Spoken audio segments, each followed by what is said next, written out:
उत्तराखंड में लोकसभा चुनाव प्रचार के लिए कांग्रेस के स्टार प्रचारकों की सूची जल्द जारी की जाएगी। कांग्रेस की प्रदेश प्रवक्ता गरिमा दास सोनी ने कहा कि अगले 2-3 दिनों के अंदर कांग्रेस की लिस्ट जारी हो जाएगी। उन्होंने कहा कि कांग्रेस के उन नेताओं को स्टार प्रचारकों की सूची में शामिल किया जा रहा है जिनको सुनने के लिए भारी तादाद में लोग पहुंचेंगे। स्टार प्रचारकों में प्रखर वक्ताओं को शामिल किया जा रहा है। गरिमा दास सोनी ने कहा कि बीजेपी चाहे जिसको भी चुनावी मैदान में स्टार प्रचारक के रूप में शामिल करे, उसको सुनने के लिए लोग नहीं आएंगे। कांग्रेस प्रवक्ता ने कहा कि पिछले दिनों पार्टी के राष्ट्रीय अध्यक्ष मल्लिकार्जुन खड़गे देहरादून में आए थे, जिनको भारी तादाद में लोग सुनने के लिए पहुंचे थे।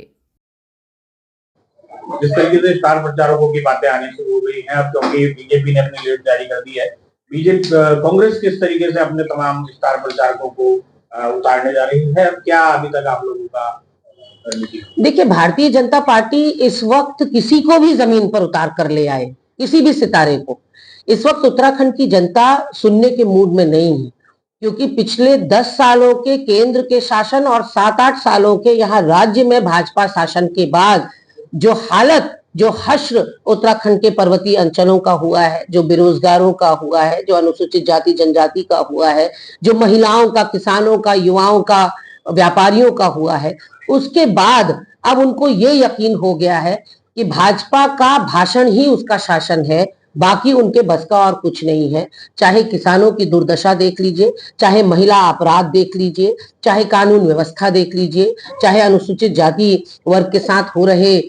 यहाँ उत्पीड़न देख लीजिए, चाहे बेरोजगारों के ऊपर लाठियां चलाने वाला प्रकरण ले लीजिए। तो तमाम, अंकिता भंडारी को जो सरकार आज तक न्याय न दिला पाई हो और जिसके 5 सांसद पिछले सालों से चुने जाने के बाद कभी सार्वजनिक तौर पर दिखाई न दिए हो, केवल चुनाव टू चुनाव जो दिखाई पड़ते हो, उन सांसदों के खिलाफ आज बड़ी एंटी इनकम्बेंसी है। और जिस तरह से कुछ लोगों के टिकट बदलकर भारतीय जनता पार्टी ने पैराशूट कैंडिडेट उतारे हैं, उससे भी जनता में खासा आक्रोश है। और जो कांग्रेस के प्रत्याशी हैं, उनके सामने भाजपा के प्रत्याशी कहीं नहीं टिकते, क्योंकि कांग्रेस के प्रत्याशी हर वक्त जनता के बीच में जनता की परेशानियों को सुनने का काम करते हैं।